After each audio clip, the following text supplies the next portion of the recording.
please. I don't want to do it all alone. Oh, wait. I thought I was about to say you're here with me in spirit. That's all that matters to me, buddy. I know. My camera's also big.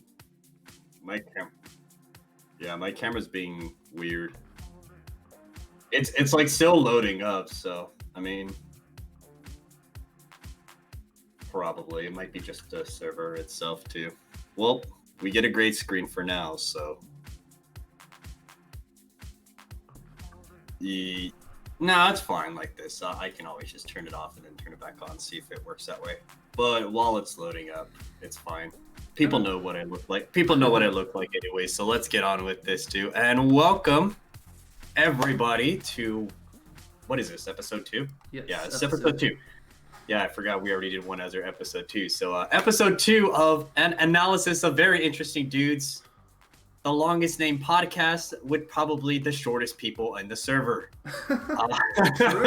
True. We're not like 6'5" giants. I'm barely an inch over 6 foot. So I don't know. How tall are you? Wow, How tall? I'm 5'8", 5'8" to 5'9", something like that. No, that's still king height to me. And today, very special episode. We're actually going to be showing up all the rosters for this season, and everything has been settled. Everything has been set. Everything is good to go, I think.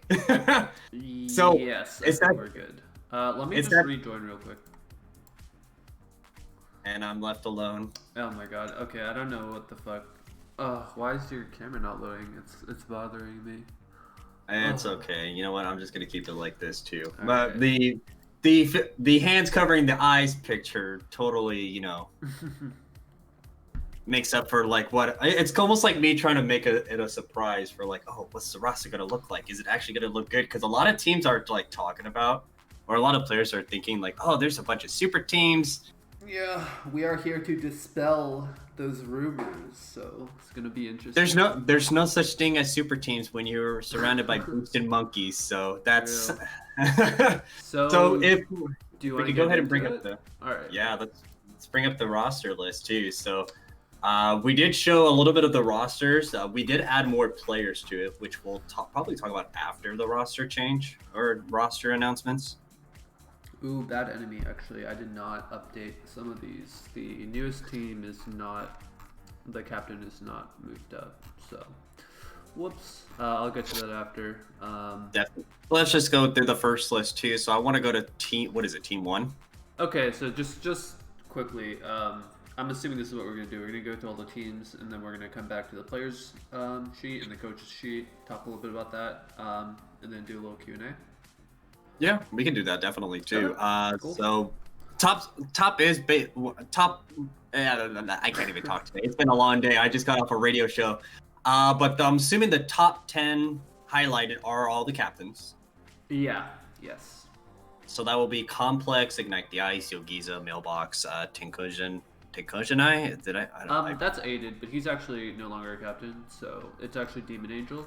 We just haven't updated it yet. Okay, so Demon Angel will be taking over for that position. Intensify, Conqueror, Megaloblastic, Requiem, and Zealot. So a few of the captains returning. We got a few new captains as well too. So Megalo, we definitely did get Demon Angel. I believe Demon Angel was not a captain. He was a sub. He played for BDK Fan Club for 2 games last season. Yeah, so he was the sub. Ignite the Ice and is another newer player that wasn't on any rosters last season. Mm-hmm. He's now a captain. Complex is now taking a captain role. So interesting to see a new bunch of fresh faces. One name that does kind of stand out to me, or 2 of them, are both Yogiza and Mailbox. Mailbox is the runner-up to in the season 1 finals. We'll take a look at his team in a little bit too, but both of these players are kind of like the more hyped captains from what I've been hearing. Yeah, so I will say there are, like, I feel like a lot of people don't realize that these are new captains because some of these people have been in the server and been competing, but actually Conqueror wasn't even a captain last season, if you remember. It was, I believe it was 0 kills. who is the captain. So he's actually going to be newer in this role. And we also have a handful of other players that were around and were on teams like Yogiza, that are now stepping up. Yogi's in Complex, namely, as well as Mailbox. Yeah, I mean, again, a lot of these players that are newer may not understand how valuable some of these captains are because Mailbox was arguably the carry of his team last year. But here's the thing, though. I feel like being a captain can also be a liability, right? Because like he doesn't play for objectives. That's yeah, kind I'm of just like saying for possibly some of these newer captains. Like if you look at Intensify and Megaloblastic, they're incredibly limited on points. So the rest of the roster is going to be weaker. And Right. like if you're thinking about it as like a team coming in, right? Like what if you're just thinking to cut the head off the snake, right? So you just can't bot for Megaloblastic or Yeah, so. and especially since Intensify swapping to a more carry style role with the mid lane, and he is a fill player, but I mean he's already taken up 22 points just in his mid lane role alone. So it's almost saying, you know, Gauge how are you me, going to fill? please.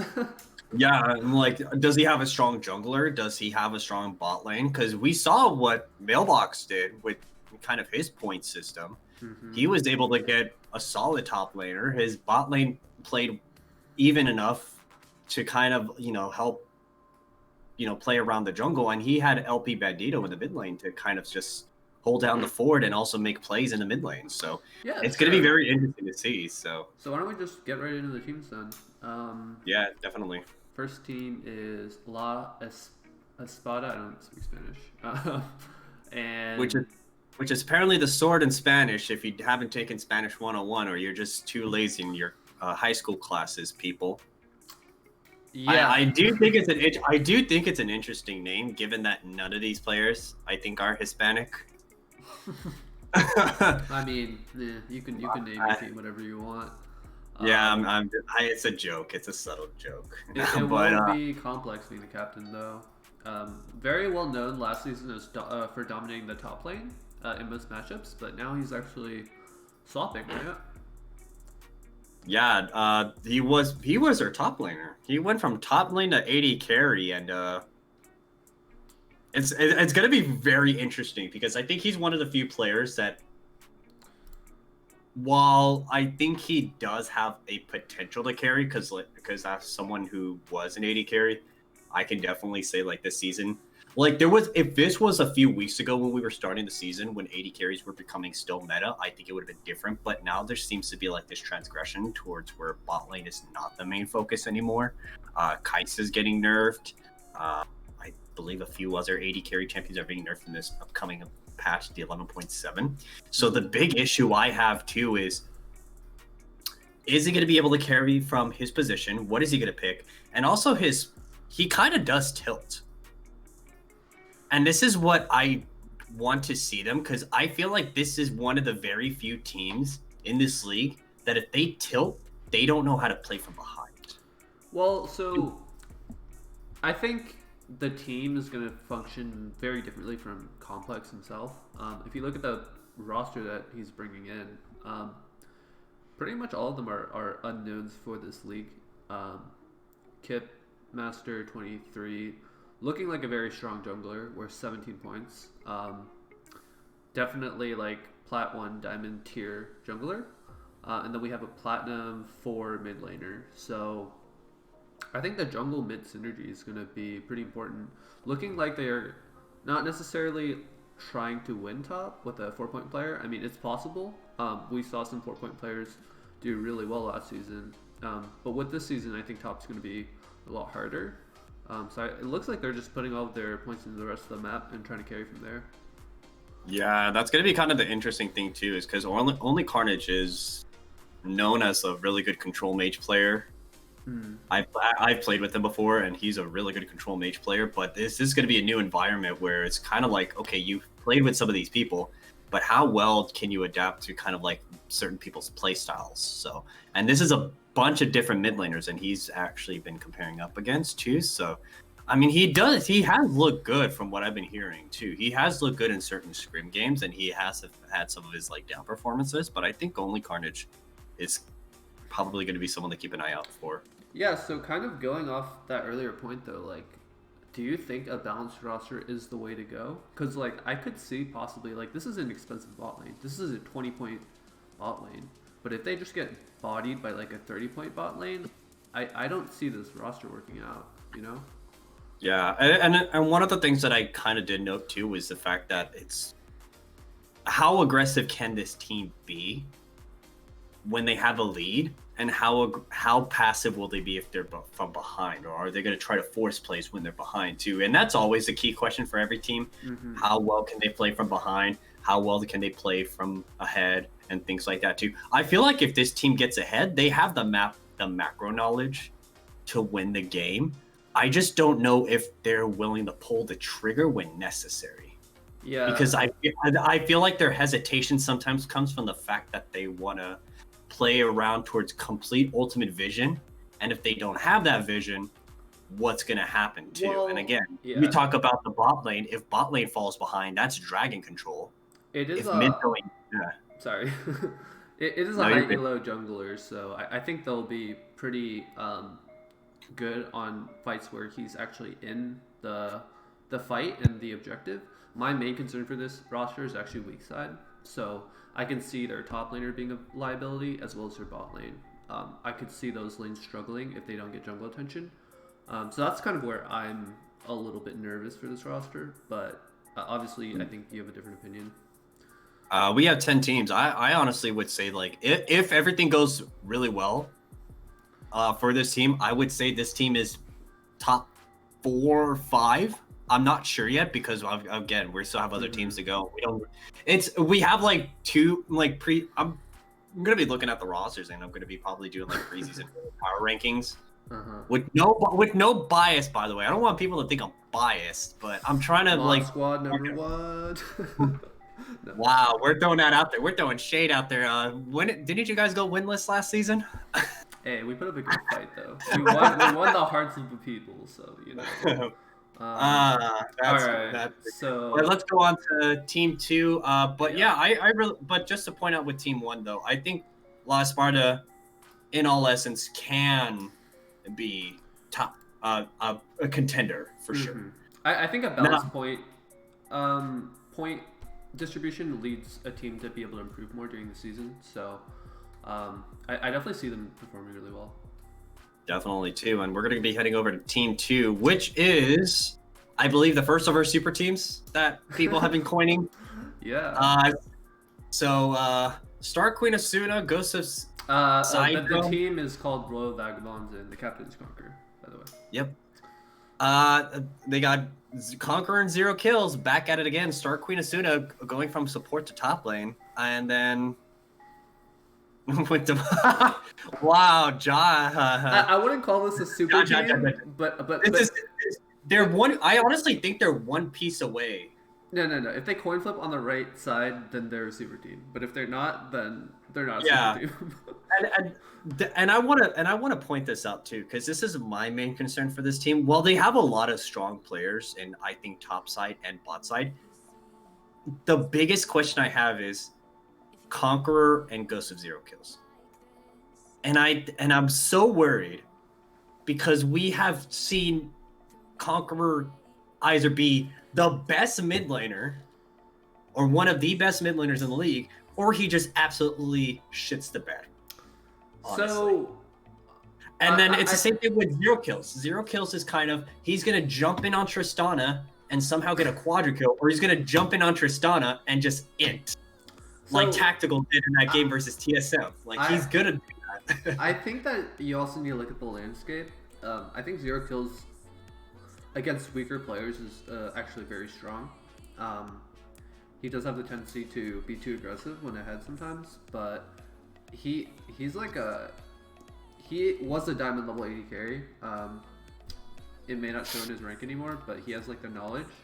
So I think he'll actually do better against this current 80 carry pool because the point values are generally lower, I think. But again, yeah, we'll see. I think Conqueror is going to have a hard time because there are strong mid laners in the teams. Yeah, if we kind of looked over originally at the roster, there wasn't as many 80 carries. A lot of them actually either did not sign up or they just swapped out. Yeah. because they're done with the role, and so that's going to be the interesting thing too. So Zero Kills definitely has a chance because he was top 5. He was top 5 last season in a very stacked 80 carry roster. So, You know, yeah, what about your thoughts about these two new Erd players? Darko and Asuna, obviously switching from a different role. I believe he's playing support last season. And then this new support is Snippy for life. yeah, I really think. Okay, so my take on Asuna. Asuna has so much game knowledge because I've played with him before in Clash. Star Queen Asuna has the possibility of being really the carry for the team. His game knowledge and his like mechanical lane in terms of laning and just overall is really really good. We saw him on the Alistar during the playoffs, and when he was support, his Alistar was disgusting. And I keep telling him every time he plays support, play the Alistar because it's literally the most broken thing ever. But Asuna is one of the players that I really think that can play weak side and still win. He's one of those type of champions.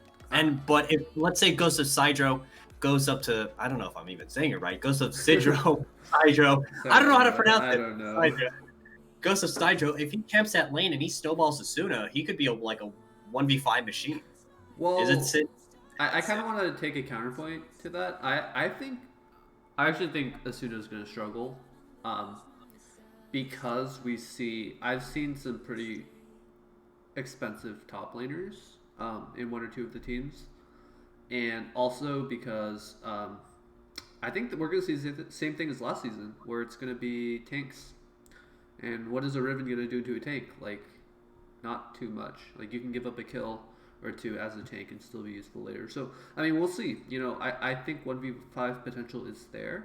But they're going to have to be really smart about their draft and about enabling Asuna. So, quick question is Demon Angel is asking, what does approved and denied mean? I believe that's for points values, right? Yes, For yes. yeah. Basically, no flame, but if you're hard stuck, you probably got approved. But if you're not hard stuck, then you probably got denied. Okay, so that's in points value because players can get reevaluated, and so if they're hard stuck, we see the approved. But if they're not, then that's when the denied gets shown up too. Mm-hmm. So, for example, Zero Kills is hard stuck P3, P4, P3. P3. Tisk. I mean, I've fallen off from Grace too, so I mean, I'm not here to like. But the official requirements are on our rules site. So if you're interested, go look at that. Yeah, definitely. And then Snivy was the last point that I wanted to bring up. I honestly have no idea how this person's going to perform. So if I'm looking at the weak point, I really think mid jungle is their weakest point. Mm-hmm. Do you think Zero Kills and the support are going to have synergy and it's going to be fine? I don't know how much they play with each other. So again, we won't know. Again, a lot of this is pre-analysis, so it's not like a lot of us are saying, "Oh, we know the answer." A lot of it is just like, "Okay, well, I haven't seen Snivy play in the league. I haven't seen Snivy play in the scrims yet, unless he's on another account." But if they have great synergy, holy God, they will hard stomp. I will tell you that. The word from the grapevine is that they have played together in scrims, in the 5v5 scrims that have been set up, not in our official times. Snivy has played? Okay, so if everything goes but I'm saying if everything goes right, this bot lane is scary as hell. This bot lane is scary. Okay. If we get inting 0 kills, that all goes down the gutter, and they were probably like a 5th or 6th place. This is kind of a meme, but I want Snivy for life to be a coin flip player so that this team can be the ultimate coin flip. They should have been the royal coin flippers. I don't know. Alrighty. Alright. Team 3? Let's go to Team 3. Yeah, Team 3. And that is I'm not trying. With a negative point remainder. Wow. Wow. Who's going to fix this point system? And this is what we were talking about too, because Intensify, we talked about the fact that he's worth 22 points. But you're going to have to remove a few of the people in your roster, and it depends on where you want to remove it. Do you remove the bot lane? because that's already 22 points. And then you have Mole's a tool, which is 17. You can't really go lower with Celibate Squirrel in the top lane. So the question is, do you get a worse jungler or a worse bot lane? I think you go for a worse support or AD carry. I don't think you can. You really can't spare points in jungle. I don't think jungle is so important. And if it's not something that you've played with, you have to pick a higher elo jungler. I mean, yeah. Stream froze right as we were talking about the team, apparently. But just a reevaluation. So just to clarify, for those whose stream did pause or like was not working, basically we're wondering where the points are going to be going to. Looking for the point reevaluations too. Mo Apparently, is working towards G1 reeval. That's a very big difference. Yeah, that's what is a gold? What's a gold one like? Gold one is 9 points, I believe. Flat's 8 points, so that'll still give him a point remaining. That still kind of works because I'm assuming that Mole is a good jungler. I have not seen him played, so I can't make any initial judgments too. But Go Fade is a really solid player. I've seen him play before too. Celibate Squirrel, we did see him a few times in the scrims, and he hasn't looked the best. He had a very doubtful TP, I think, in a scrim versus Yogiza's team. Yeah, I think I remember that play. He went down towards a TP and he ended up just inting the lane. So, yeah. I want to see how they're gonna play around Intensify too, because like I know Intensify has played a lot of the AD carry mids too. His Tristana is actually really disgusting, but then again, it's into a counter matchup.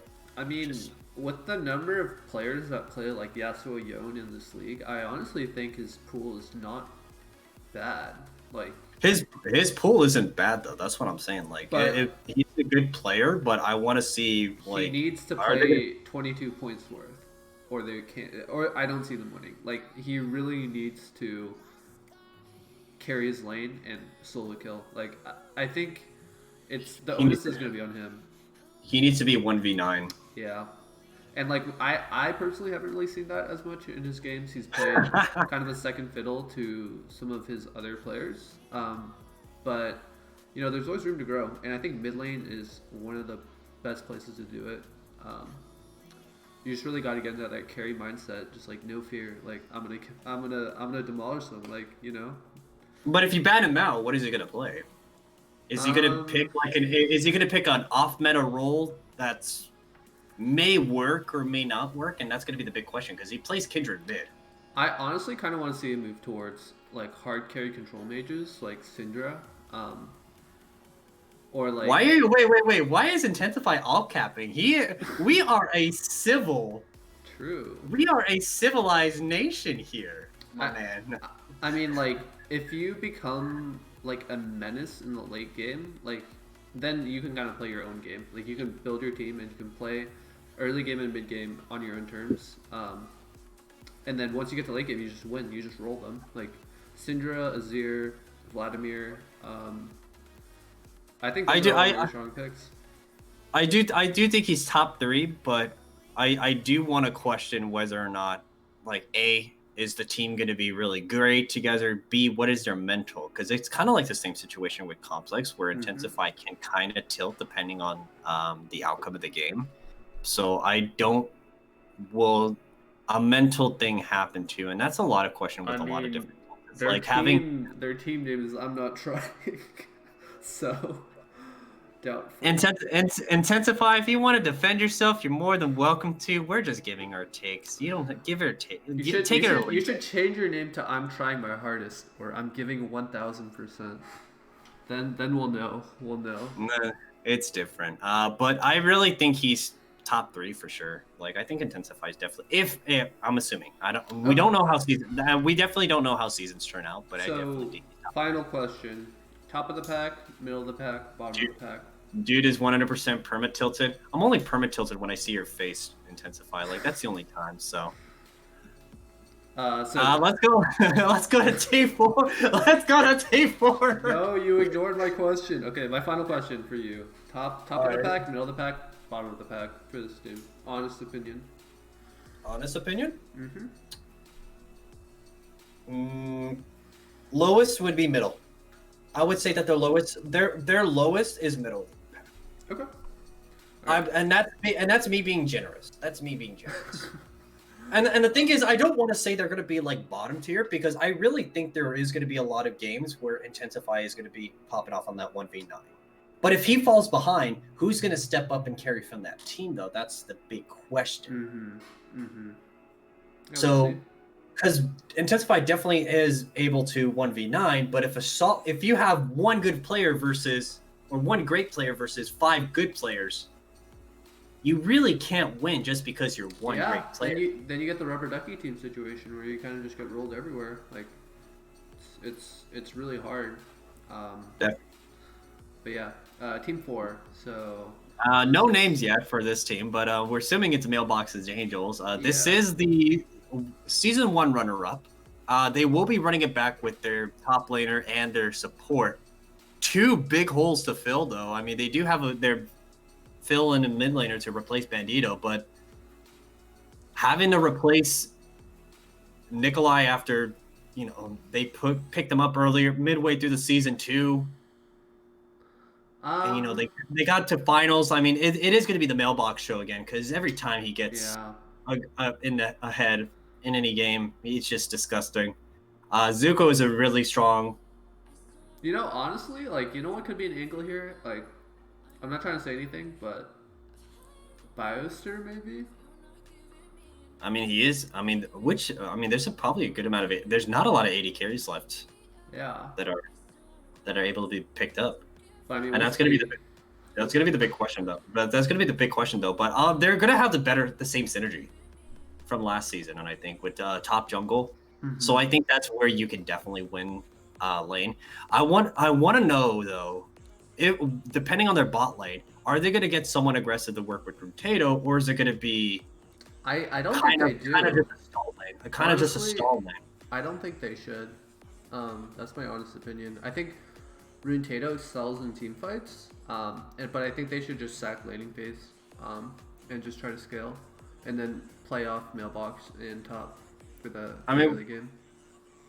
Yeah, I definitely did see that around last season too, where they kind of just let bot lane. They didn't even touch bot lane. They kind of just said, "Hey, just don't die," and they would pick the Senna, they would pick the Ashe, and yes, they did pick up the Rel and the Leona, but it was kind of just more as a primary engage once they got into the team fights. But I mean, the big question is always going to be who are they going to fill in for that 80 carry position? They have 13 You're points. also assuming that this mid laner is going to hold his own, and we don't know that.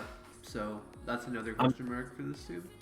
Yeah, no Bandito. Bandito was kind of like the glue that held the jungle, top side of the map too. So that's how is he gonna fit in with this new lineup too? So one thing, prediction. Sorry, go ahead.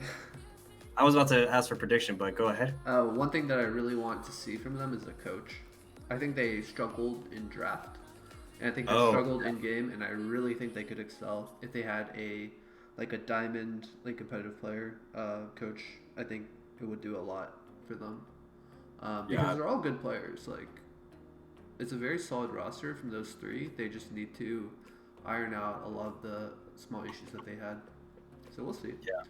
So we'll definitely see. But assuming that they get a standard ADC. What is my prediction? What's your prediction? Middle of the pack, bottom of the pack, or top of the pack? I'd say top of middle. I would probably give him middle for right now too, because I think if they lose bot lane, they lose game. So hard. Yes, but I also think Zuko is worth more than 9 points. So, Zuko has shown us that he can hard carry games. Oh yeah, for the amount of points he's worth, he's probably arguably one of the solid top laners. Yeah, we'll see. I mean, there's top laners like ROTC who are quite. Oh yeah, that's definitely. But again, but the thing is, if Zuko doesn't get the pressure, can you carry from no resources? Yeah, we'll see. And then Mailbox also He's branched out a lot, become a much better jungler, but he's still struggled in matchups where he doesn't have any pressure from any lanes. So, I mean, that's another question mark. Okay.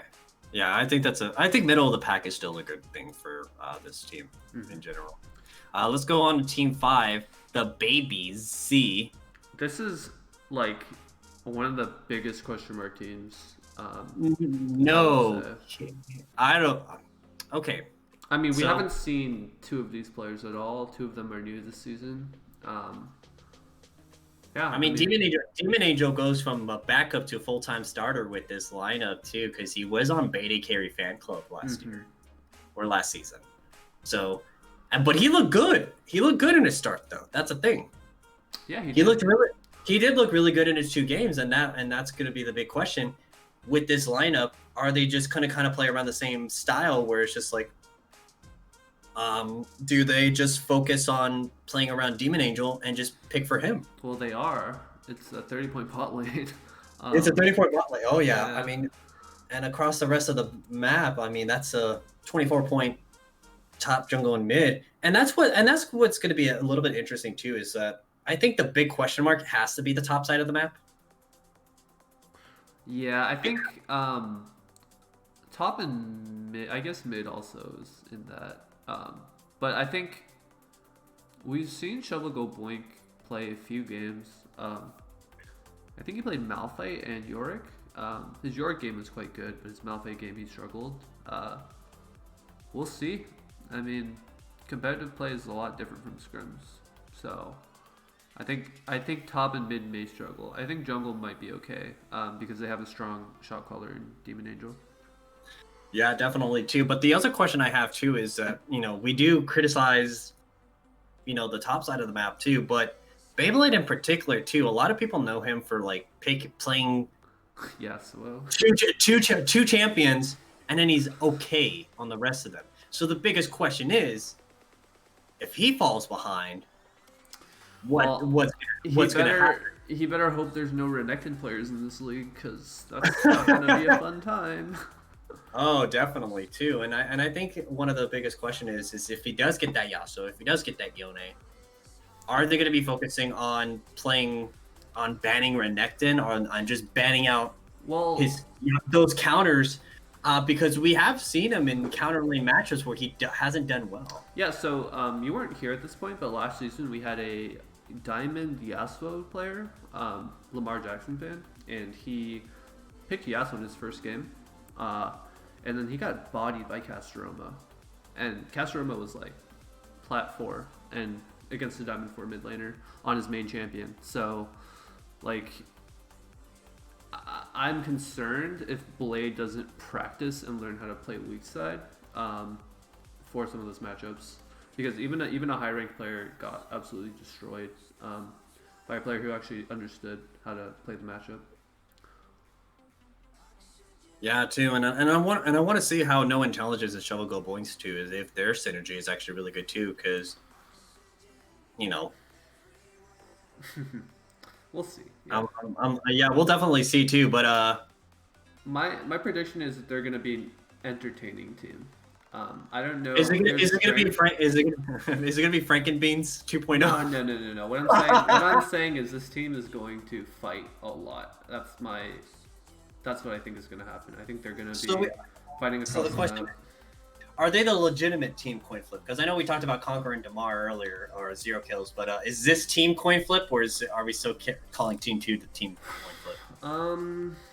I think it depends. I think it really depends on Demon Angel himself. I think if he can't bring this team together, it's a coin flip 100%. But if he can practice with this team, if he can call plays, call TPs, then I think they should have a really good shot. So we'll see. Yeah, I think getting a coach here too might actually help them with trying to better themselves too, especially because the bot side's already good enough too. So they might want to look for getting a coach maybe for that mid to top side of the map. Let's go on to, what is it, Team 6? Yep. It's a returning team. Beta Carry Fan Club. Woo! New support, by the way. They did get a new support with Moonlight. But the big question is, who do they fill up in the mid lane? They're also I believe they're losing 3 members. Guesswork. Requiem was playing mid, so it was Requiem. Guesswork. Oh yeah. Who is their jungler? Oh god, Nightmare. It was a nightmare. I remember it. Yeah, the TFT player. And then Wonton Waffle, I believe, is their support. So yeah, wonton waffle, the best Asian breakfast item on the menu. I don't know. Wonton waffle. That sounds like a weird flavor sometime. I don't even know if it exists. But albeit, assuming that they get a really high ranking, I'm assuming top laner because Requiem is going mid lane.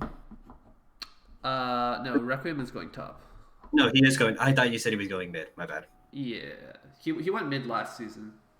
Okay, he's top. Yeah, because you said Requiem and then you said something about mid lane, and then I was just like, oh, he's going mid lane. They haven't swapped. Yeah. Okay. 15 points is a decent amount. Yeah, that's a lot of points to play with. If that's they like reval somebody, I think they could pick up a plat 1 if they get 2 more points. Yeah, definitely. I think the Asian Invasion is still on the board, and he looked quite strong during preseason, so that could be a potential play. But we'll see. I mean, I think this team, they kind of petered out halfway through the season for season 1, and I mean, they definitely tried every game. Like, you could see it, and they were scrapping, but something was off. So I really hope they can find it this season. I think it was we talked about it a little bit off the streams. One of the biggest, I think, difficulties this team had last season was the fact that in a tank meta, their support kept playing enchanters and mages, which really put the team behind. Because essentially when Wonton would get caught out, Wonton was kind of either their disengage or their zone control in a sense with like the Zyra pick, the Nami, things like that too. So when she got caught out, it was almost like, oh, the fight is pretty much over. The fight's pretty much over because you only have one tank in the top lane. And then they can just jump on Bede Carry because Bede Carry was, the ultimate target. I will say, Bede Carry was really good, like micro wise from what I've seen. He had like really clean auto attack and spacing. So I really want to see with this higher ranked support, I think that they could definitely really carry. I think their only competition is potentially Demon Angel and his support.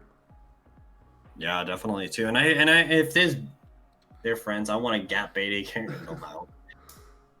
I really think like it's the same thing with kind of the Demon Angel and Zero Kills point. If they do have really good synergy and the season plays out really well, this could be top 2, top 3 in terms of the bot lane itself too. But my biggest question is, who they're going to fill out for their mid lane. So I could see Requiem, Sad Panda, Asian Invasion, Bede Carry, Moonlight. I can see that being a 2 or 3 team. That would be a really good. And I would honestly say they're probably middle of the pack to close to top tier. Without the mid pick, I have to put them in middle of the pack. I don't really. Depends on who their mid pick is. Yeah, I can't tell. It's kind of the same thing with like Mailbox and Mailbox's team. Until they show their whole roster, we don't know where they're going to. And I think a lot of these teams are middle of the pack teams, outside of maybe Intensifies. Well, Intensifies team on paper is kind of in the same position as Bede Carry Fan Club, where it's like in the middle of the pack to possibly top, depending on if everything works out. But it's too early to tell. Like we don't know what happens in game with calls, communications, champion picks, things like that. We have a very interesting team coming up, I think. Yeah, definitely too. I think this team is, when people say super team in this league, I think this is the team that they're talking about. Yeah, but we're gonna go on to the next team, and this is a lot of team has been arguing that this has been one of the bigger teams to come out. And this is a really solid lineup, though. But the question I have is, who do they play around? Who do they play around? And B, if this team falls behind, do they have the mental fortitude to make a comeback? Yeah, we'll see. I mean, Yogiza was like the shining light of Lamar Jackson fan club last season, so He did have a lot of hiccups though. If you remember, I remember that when we played against him, when he pulled the Darius over the Dragon Pit wall, when he played set jungle. I don't know if you remember that game. yeah. I mean, that was kind of the gimmick, though. I don't think he really plays. He had picked it, but it had just gotten nerfed heavily, and it was just not a reasonable pick. Yeah, it was. I mean, it was a really troll pick, and it kind of seemed like whenever he did get a really good, strong jungle champion, he popped off. But and again, the big question is just like, is he going to perform to what his expectations are? Batgirl's Delicious is a tank player, but you literally ban out Cho'Gath, and then what is he going to play? I thought he was a Poppy player, or is it someone else? I don't know if that's no. That was Zuko. I think Zuko's a Poppy player. Zuko's a really good Poppy player, by the way. I Just mean, saying. Malphite is pretty playable by anybody who can play tank. So, we'll see. It's okay, catch up. But the thing is I think is this really going to be where top lane is kind of like the focal point for a lot of the weaknesses for these teams? I kind of feel like that. Does it feel weird that that's the way things are going? Sorry, say that last point again. The point that a lot of these point values, they're being invested into these mids, the jungle and the bot lane, but then it's just like, wait a minute. You put 4 to 8 points into your top laner. I mean, I where you think can still carry from. I think you need to pick players who know what they're doing. Like Rotato is a 3-point player, but if you enable him and you put him with somebody who knows what they're doing, then I think he Knows what he's doing. Yeah, he's fine. He's fine against like Kataro. So it's not necessarily like point management, but it's like kind of being greedy in certain positions and like knowing how you can modify like or like morph a player, because like certain players like actually me for example, I was a platinum player in a previous league, and I could only play Ari, and they would just ban Ari, and then at that point I would be like a silver player.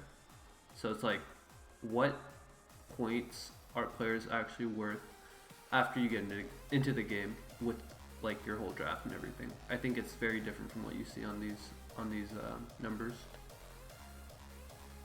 Yeah, it's gonna be interesting just to see. But I think this can be a top tier team. So I really think that early on they'll probably do really well.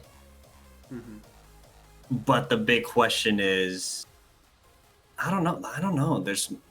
I know Lenny is a really solid AD carry, but the problem I have with Lenny is that if she falls behind early, because her aggressive playstyle can be capitalized on if played smartly, especially with a lot of these high tier bot laners. If they know how to properly punish her, is that going to put more pressure on Yogiza and mid and Fat Girl Delicious to kind of go from a carry position? Well, let me ask you this though: do you see Lenny beating Demon Angel and AD carry? Because I don't really. Possibly. I think. Remember, she popped off on Draven during the playoffs.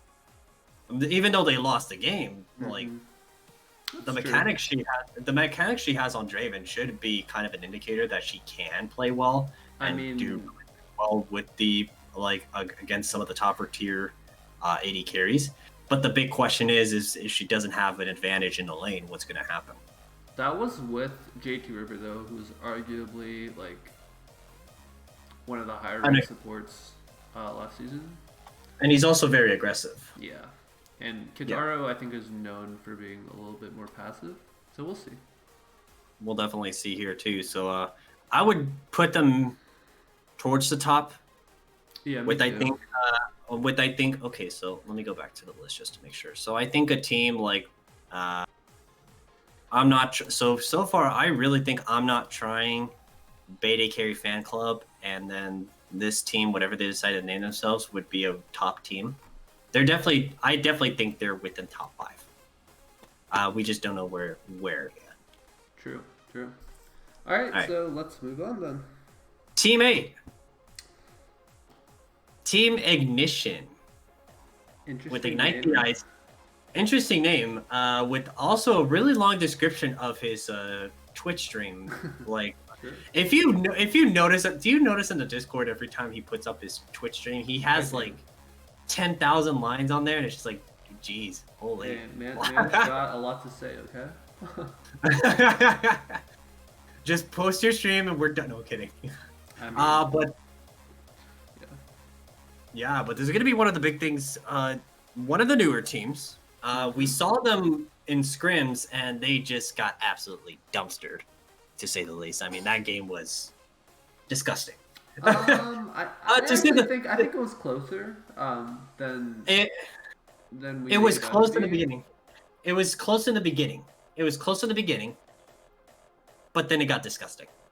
I'm just saying. Yeah. Like, I mean, that game was not even close. Yeah, we'll see. I mean, apparently they have played together before in the past. Oh yeah, they've all played with each other. But the big upside, I think, to this team is the fact that the point values is on their top side of the map too, with the ROTC and Antifa. So I do want to see like what is the kind of the play going to be around here too, because Ignite the Ice, the bot lane's kind of a little bit on the lower side. Yeah, I mean, Demon Angel puts up a good point. They got 9 points they're not using, so it's almost like, but they want to keep this roster. So do they grab a substitute maybe that's worth 9 points? Or do they just kind of say, hey, maybe we can make an upgrade somewhere, and then they put 9 points into maybe like their support, or maybe into their mid lane, or maybe into their top or jungle? I mean, we'll see. I mean, I think that's admirable to like bring in a team and be like, we're gonna improve and we're gonna do as best as we can, like the best that we can do in this tournament. And maybe they don't play like their point values, and maybe they actually do upset some of the stronger teams. So we'll really see. Teamwork does account for a lot, and that doesn't points. Yeah, and we talked about the fact that Runeato was worth 3 points, but you gave him an enabler, and all of a sudden he's like one of the best supports in the league. And he was for like the latter half of the season, or some can argue. Like, he was really good. I believe he was not top 5 though in the final rankings. Yeah, I mean, our rankings were like kind of off last season, so hopefully we can improve it this season. Yeah, definitely too. But I still call this the middle of the pack team. I think I would say middle to lower, unless I can see them improve. Have very comprehensive plays. I think something that I did not see from them was like a team identity when we saw them play. Like, I didn't see proactive tower dives and things like that. It was kind of like they were kind of playing on the opponent's terms. They weren't really like deciding things for themselves. Yeah, and it was rather interesting just to see, like, during their only scrim game, was the fact that they went with few picks that kind of didn't make sense compositionally. Yeah, that too. Like, it was almost like they wanted to have like 2 different play styles, and their 2 play styles just clashed with each other, and it didn't work out as expected, because I believe that was with it was Lux, Ashe, Ari, Garen, Camille. And and it's really it's interesting because it's a pick comp. I mean, but it's also it's a mid game comp. Well, and it's also a late game comp. Oh wait, like low key, I think the play would have been Yuumi support, and then a more aggressive AD carry, because I think that comp works with Yuumi Garen and Yuumi Camille. Oh yeah, for sure. I just don't think Lux was really like fast enough to keep up. I think they just got bodied in lane 2, but that's gonna be the thing. Will they get the right composition pick? So for now, it's like low middle of the pack, lower end. Until I mean, I'm ready to be surprised. Like, I think they have potential, so we'll see. All right, Team 9. on the spot makes their return after a third, fourth place finish. Did get 2-0'd. Big question is, I'm gonna stay out of this because this is my. Yeah, I'm gonna stay out of this because this sure, is my team. sure, So, I want you to. I'll ask some questions, but I sure. want you to kind of give your full analysis of this team. I think that this team is pretty strong. Um, Also, the fact that it's returning means that some of those synergies are built up. I think Minneapolis PD was a much stronger pick on jungle, though. They had a bunch of issues in the beginning of the season before they brought him in, and he really made the team work. So I think moving him to AD carry is a little bit of a troll move. Well, maybe this amphipod is really good. Like, I don't know. I just think that you're putting a lot of question marks by role swapping when it be returning roster players. I think Zelot top. I think that's fine.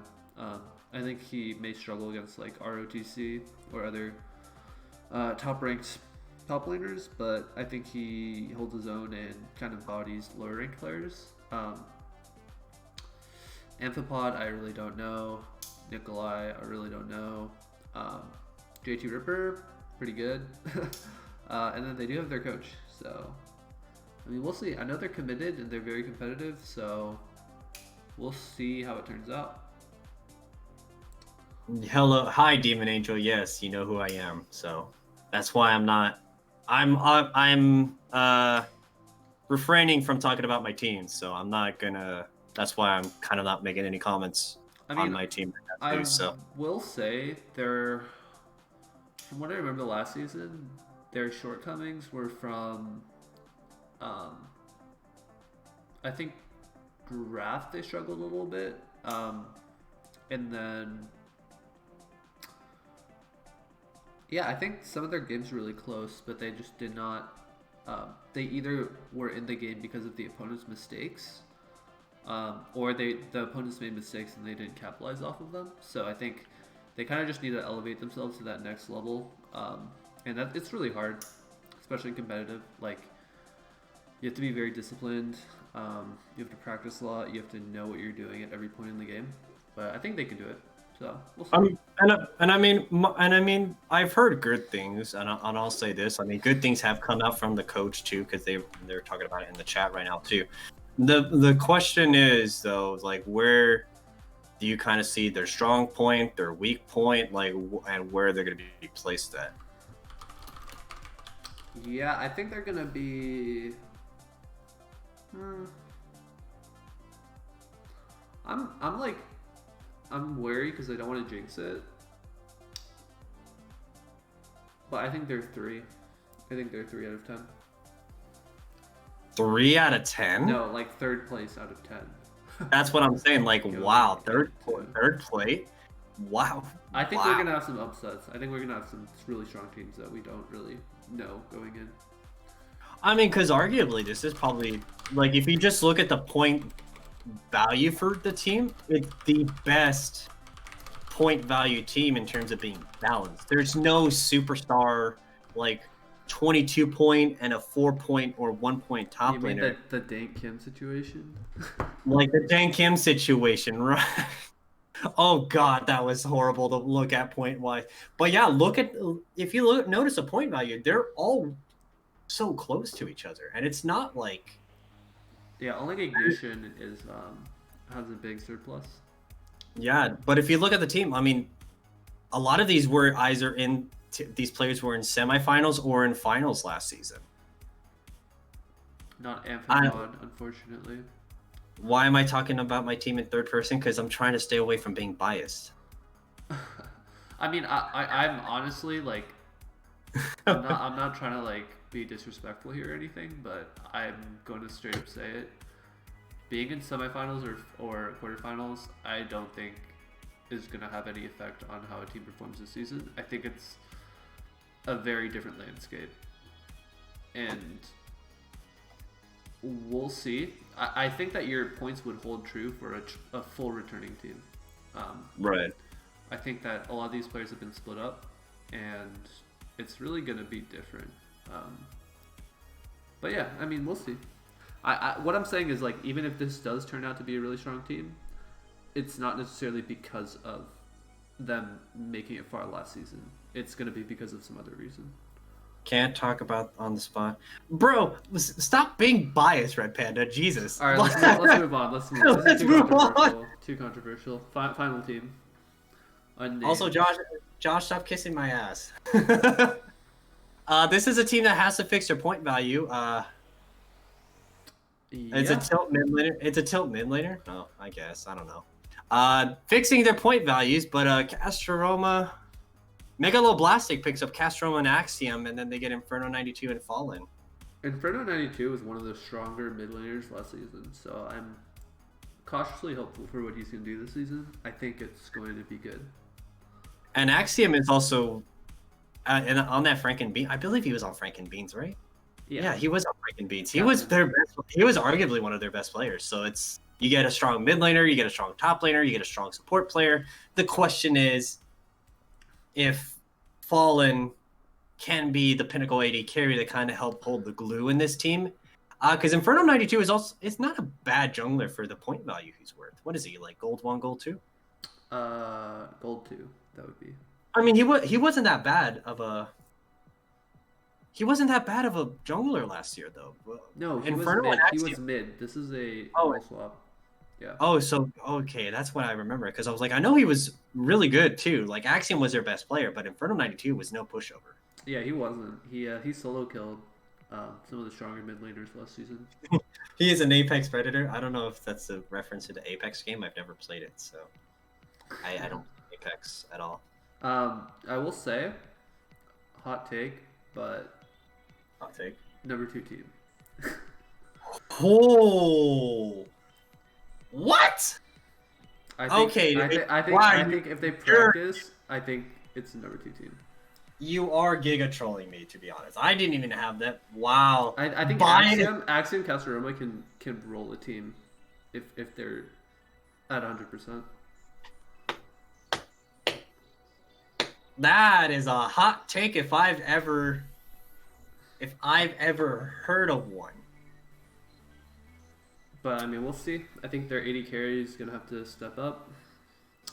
Look. Yeah, I try to avoid being biased, but that is pure bias right there. I'm kidding. That's not being biased at all. So. I mean, I was right about RDT last season, so just putting it out there. But RDT was kind of like OTS in this current season of OTS, where it's like they were balanced. But we had literally no information about them, and I called them being a top team without seeing any of them play. Yeah, I like how everybody in the chat is like, "Oh, they're so bad," but let's be real. It's like we're all boosted. I mean, I don't know. Yeah, I think if they get a coach, if they play together a lot, I mean, these are just a bunch of folks trying to play some good League of Legends. I can see them going far though. Yeah. I mean, they do have a really strong, I think a really strong support who can be their primary shot caller. I really do think that Axiom and Castroma and Inferno 92 can really hold down that top side of the map. Again, the big question mark is Fallen and whether or not he can, again, be the glue to hold the team. Because if he doesn't do well, will he be, and it's basically going to be a 5v4 if he's super far behind. So that's going to be the big issue is Fallen going to be able to get carried by Megaloblastic, or is Megaloblastic going to be able to, help him, kind of help push him into this, carry position where he's going to be able to keep up with. Because think about it, you have Beta carry, you have 0 kills, you have Demon Angel, you have Ghost of Lenny, you have all these really talented AD carries with decent to strong supports. But we have often seen time and time again that supports can carry from the lane. Yeah, but I do think support will make a big difference. I think if you have a strong support, you have much better team comps. You have much better dragon control. And then with Axiom being a former captain, I think they're going to be very good on the rotations and macro play as well. Axiom and Castrum actually both formerly captain. So, again, hot take, but tentatively, I think they're going to do well.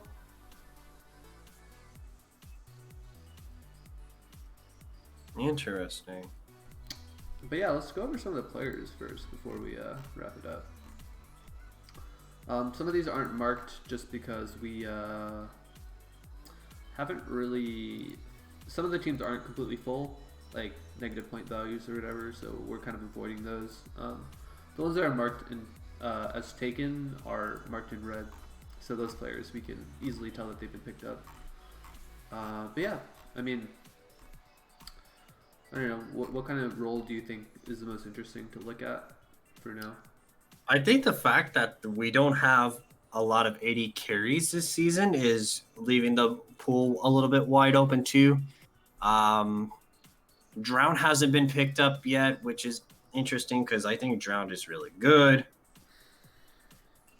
I think that's like, and that's a huge one. Edge Diao, a mid laner that hasn't been picked up yet, which is very interesting because I think Edge Diao was like god tier. Yeah, We saw him get a really pentakill. strong. We saw him get a pentakill on the Silas. Yeah, I mean, I think it's the whole team though. I don't know if any of them would be joining as individual players, but that was RDT.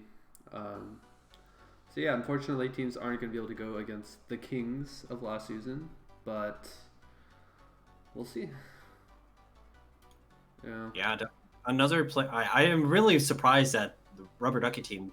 I don't believe they fit the point limit because all of them climbed pretty significantly during and last season. Yeah, that's a huge. I would have loved to see RDT actually run it back. If they ran it back, it would be a very different bracket. They would be going against potentially 3 diamond teams. I think, just with the way the points would work out. So, I mean, I could see them doing well, but 3 diamonds is a lot.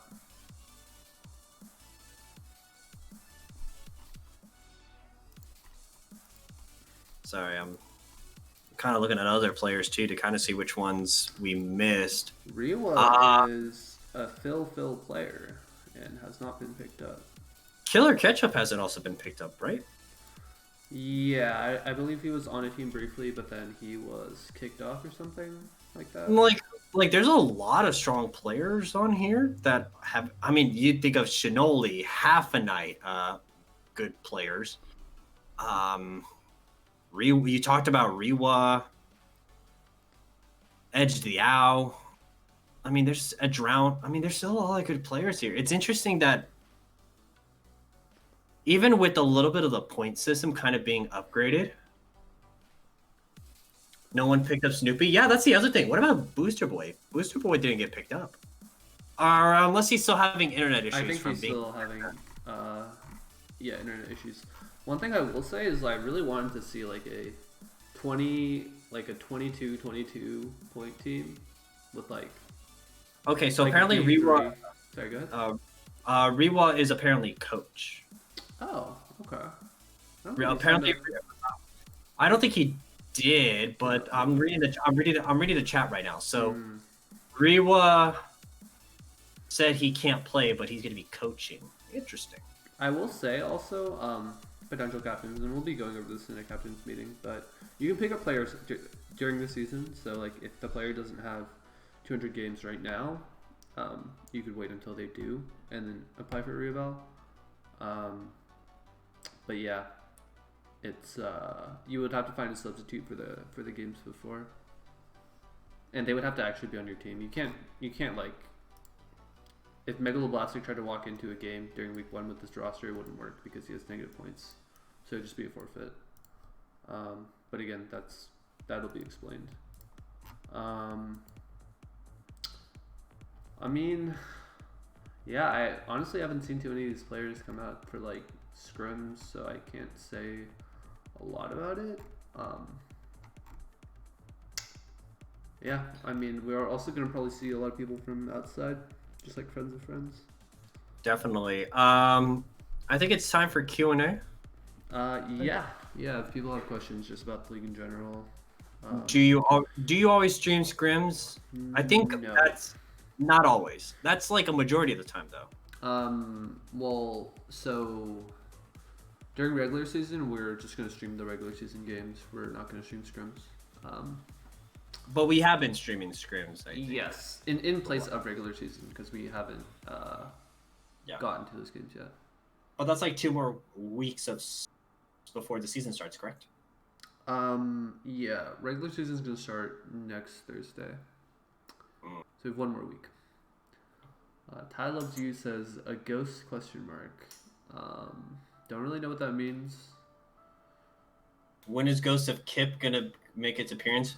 When he's dead. I don't When know. he plays Karthus and he dies, then that's the Kip. Its debut when I die. Wait, Dippy Dan is Masters? Is he? So Dippy Dan is actually coach. So I think he's coaching for. He is coaching. He was picked up by OTS, so he is their coach. Yeah, you can have any rank for coaching, and it's 0 points. We're actually encouraging people to get coaches because we really do want to see teams improve over time. It's more interesting for us, and it's more interesting for you guys. He still has to register on the player list though, but because of his ranking, he is not allowed to participate. But he has been taking a coaching role for on the spot. So, and I think that's a huge pickup. So hot take though. What if he was worth 58 points and it was Dippy Dan against 5 players? Who do you think wins? Who takes it? Dippy Dan. Really? Have you seen half the players in this league? They're all boosted monkeys. But it's 1v5. I guess he has 5 people to kill then instead of. they're all everybody is boosted in this league. Like Jesus. I mean, you just look a lot worse when you're having to draft against another 5-man. I think it's really hard. Very few players look stronger than they do in solo queue. Oh yeah, for sure. But I think he Intensify says I think enemy is drunk. No, I'm sober. Do you drink? I do, but not today. Not today. Yes. Is he not? So yeah. So that answers the coaching questions. Do we have any other questions? This is why I don't cast. People flame me. I don't know. We can just keep it open for a bit. Yeah. I mean, wait. People don't flame you. No, Why would they? I'm just kidding. I just don't like. People flame people flame me because I flame them in return. So last time there were funny clips. We're not playing clips because we're just going over rosters. How do you scout for coaches? Just like you would scout for players. In the Reddit, I don't know. I'm sure you could find like a diamond player willing to help you. Or masters and above. I think they still have to sign up. No. Yeah, no. I'm just saying like I'm sure that they're. It's kind of hard because you have to find somebody who has competitive experience or is willing to like learn about it. But I mean, if it's somebody that just helps you with draft, that could be a coach as well. Everything is finalized. I believe that's next week. It should be by next Thursday. We're gonna have a captain's meeting this weekend, and then after that, we'll give a tentative date for all the team stuff. But yeah, the team sheets are gonna be ongoing though, because people are still allowed to like drop and pick up players. Yeah, that's gonna be interesting. Yeah, so that's when everything is being finalized, and then we'll finally get to playing. What if I said psych? 5 weeks until our first games, and then 3 weeks of those, I would be like, just kidding. Ooh, well, I want to play Conk's team. Are you asking politely or aggressively? Because he's not going to give it to you. I mean, do you really want to get paused on for 20 minutes? Oh, yeah. Hey, okay, I'm allowed to bring that up. Yeah. I had to sit there. I had to sit there for 20 minutes while they were Jesus. Okay. Jesus. There's children watching. Jesus Christ. Yo, I was unhappy. I was very unhappy after that game. Oh my God. We're gonna get reported for slander. True, confirmed. You heard it here first. But yeah, I honestly can't say what the number one team would be, but I think this is a number two team, and this is a number three team. Wow. And one of these is the number one team. So whoever's not the 1, 2, or 3 is basically 4 through 10. Yeah, and then if you guys haven't read the rules, top 6 go to playoffs. Your hot takes are legitimately hot takes. Like, Yo, I'm just saying. I feel like something good is coming out of that roster.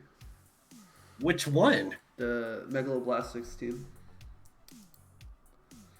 All right, you know what? I'm just gonna believe your intuition because apparently, if you can guess Rubber Ducky team, you can guess the goddamn season. What are you running a script? This isn't the NALCS. True. This is not the NALCS. Damn it! You heard it here first.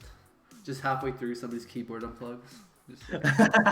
Wow, suspicious. Get rid of that PDF file you have saved on your desktop. True. I mean, like we gotta up the production value, so we wrote out a whole script this time. So all the casts will be scripted. Results are already preformed. Statistics are already pre-done. So you know. You're just watching clips. You're just watching clips of scripts. Yeah. Can we change names before next Thursday or after next Thursday? We'll bring that up during the captain's meeting. But essentially, if you don't get your shit in, we're gonna call you Team 6 or whatever. If you want to change names, that may take time, and we're not going to negotiate with people about that. It's gonna be. Can we enforce logos? Yeah, we're gonna enforce logos, but if people don't have a logo, you're gonna get nothing. So don't be upset with us. We're trying out here. Interesting. So we're also we had an issue last season with the team dropping out. Oh, that was Ultimate Dan, right? Yeah, Ultimate Dan. So is it gonna be what's? I don't know if that was covered in the rules. I'm gonna step away for a little bit, but if you want to kind of highlight maybe if there's any rule change with that, so I'll be back in like maybe 5 minutes or so.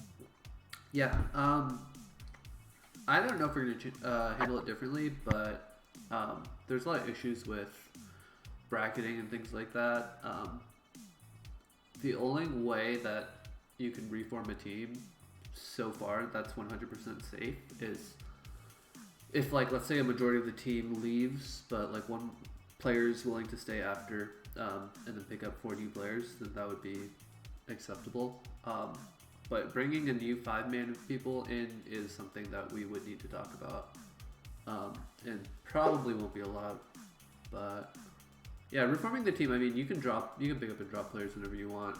You just have to make sure that it's not the day before, because we have our lineup submissions the day before.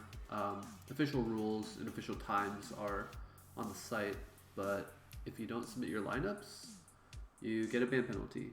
And if you don't submit it at all, then we might make you guys forfeit because it's kind of unreasonable. Who is better, Intensify or Mailbox? I mean, it's kind of a personal question. Mailbox was my jungler in a previous team, so I got to give it to Mailbox. Unfortunate, but yeah, he helped us in our way to 5th place. It's fun times. Was it 5th place?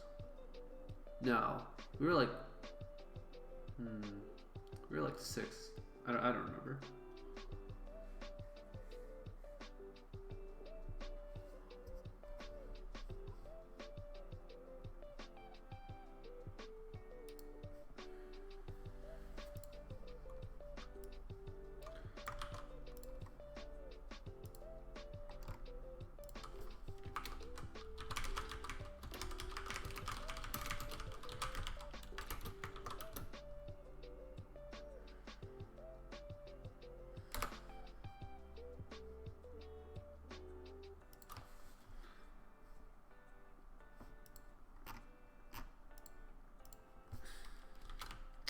Sorry, I'm typing a message right now. I'll be back for Q&A in a bit.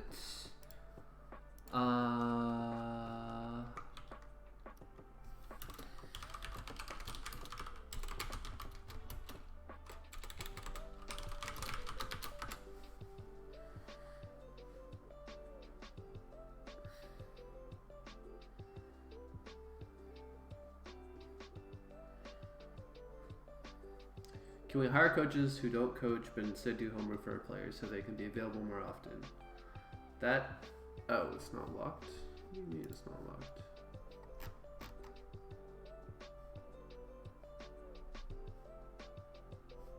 Hold on.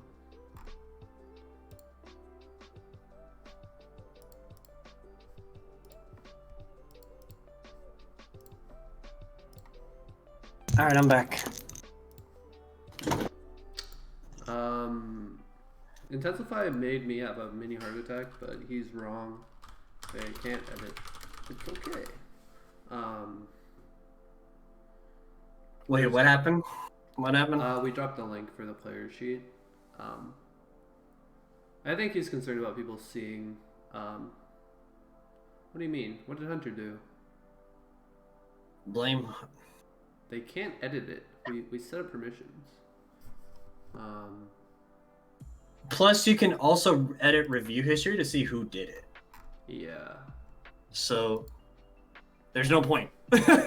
So Kip asks if they can hire coaches to do homework, so that the players can play more often. I mean, It sounds like something that you would need to figure out. It sounds like a personal thing. Yeah. Wait, it sounds like a personal thing. Or you could just be a regular college student or high school student and just procrastinate like every other. Why couldn't you just pay somebody to do the homework and then you don't need a coach? Yeah, pay the smart kid in the class. God, this is why you guys are failing in school, because you guys don't even know how to pay for the smart kids. I should have done that. Honestly, I'm so bad at writing that I just struggled.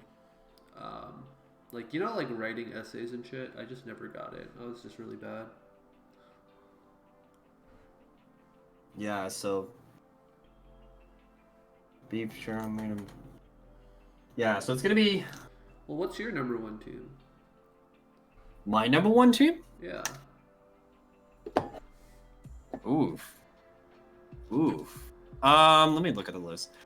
So hot take. I really think I'm Not Trying is top 2 for sure. I can see it. I think they're top 2 for sure. Well, who's your number 1 though? My number 1? Oh God. I'm looking.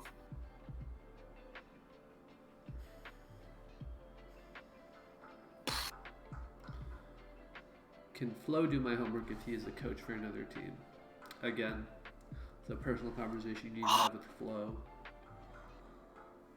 Oof, that's kind of tough. You know what? I really think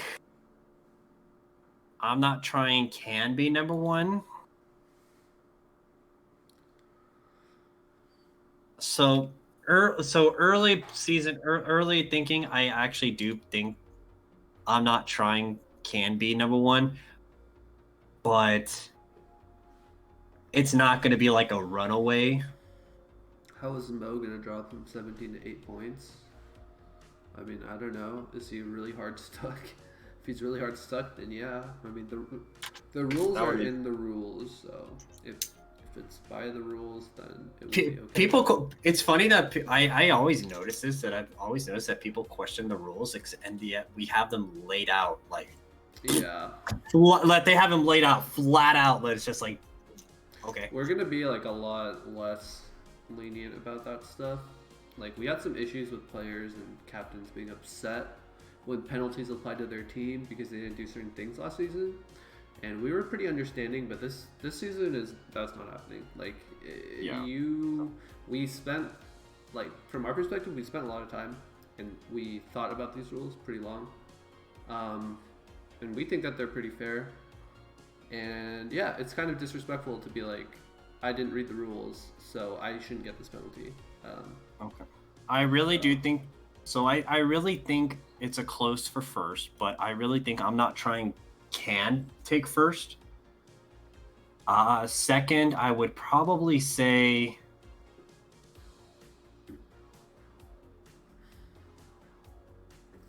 that's a tough one. I'm gonna give it a hot take.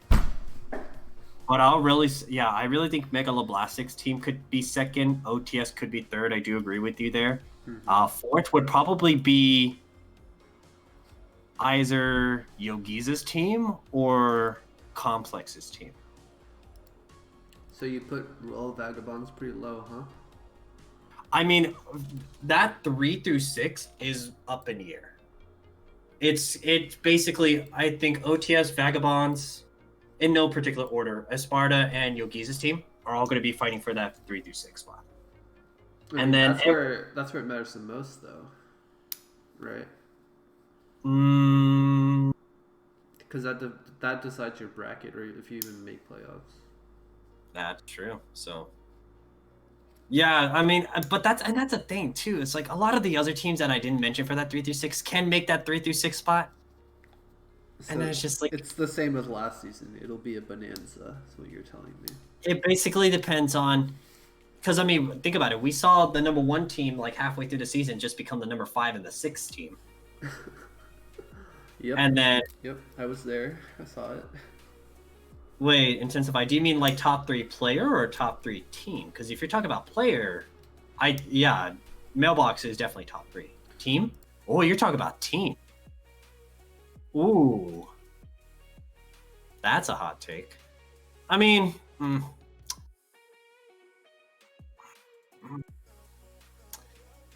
they're gonna be good.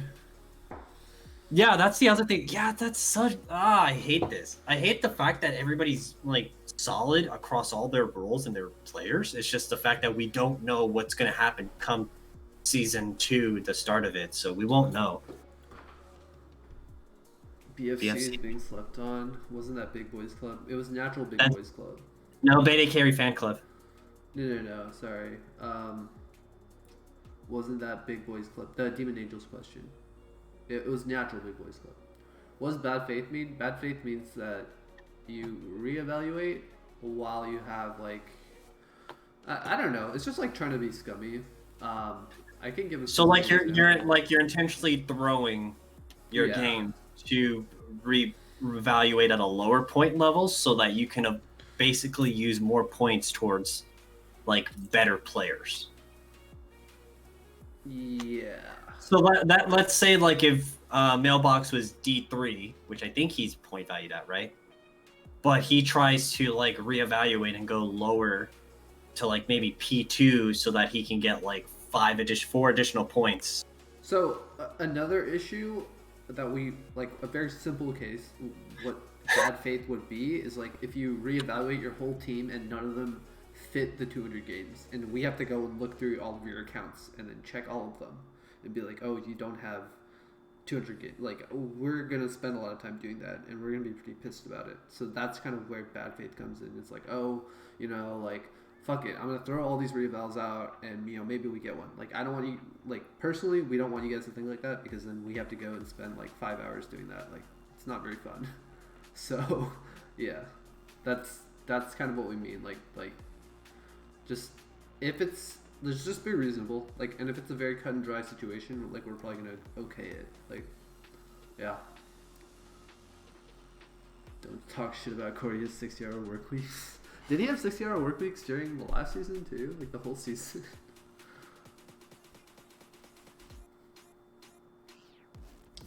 Yeah, it's rough. He has 60-hour weeks now. He's a manager. That's rough. Yo, but he's making his way up in the world. Right. If we don't have any other questions, I think we can start to wrap things up. Yeah.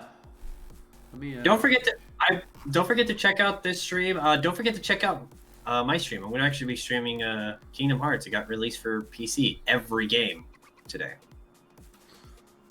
And you told me not to change your name, so now they know what your stream is. But unfortunate. Well, we can just type in the. They can just look in the Discord server. Yeah, we're gonna playing it canonically. By the way, we're playing it in order. I'm not going from like 1 to like. That's the game where they like there's like the special sword, right? But then like only one person can use it. But then it turns out everybody can use it, even Mickey Mouse. Yeah. And there's like Elsa in it too for some reason. Like, I don't know. Yeah, that's Kingdom Hearts 3. Okay. But we're playing it in order, so we're like cannot like canon order. Now we're not going from like date of releases. We're going from like the very first game story wise, all the way to Kingdom Hearts 3. Like I'll we're be gonna be. honest. It looks like a complicated game. Like It's I dumb. don't know. It's not. It's okay. So it's not complicated. The only thing complicated is the fucking story. The whole storyline for Kingdom Hearts is literally like having those really like having an ex-girlfriend or like a girlfriend that won't tell you what she really wants, even though it sounds, I don't know, like it's a fucking disaster. It's kind of like intensifying in his solo queue games. I don't know. That's not very nice. Oh shoot, they're showing my Discord. That is whoops. I should not have done that. Mods. Yeah, ban this man. Get this shit out of here. But yeah, I mean, I think we can call it a day then. Yeah, I hope you guys enjoyed. Yeah. Content. Don't forget to follow the stream so that you can hear me badmouth everybody again, and me having to deal with my shit. True. But yeah, take it easy, everyone. Goodbye. Good night, people.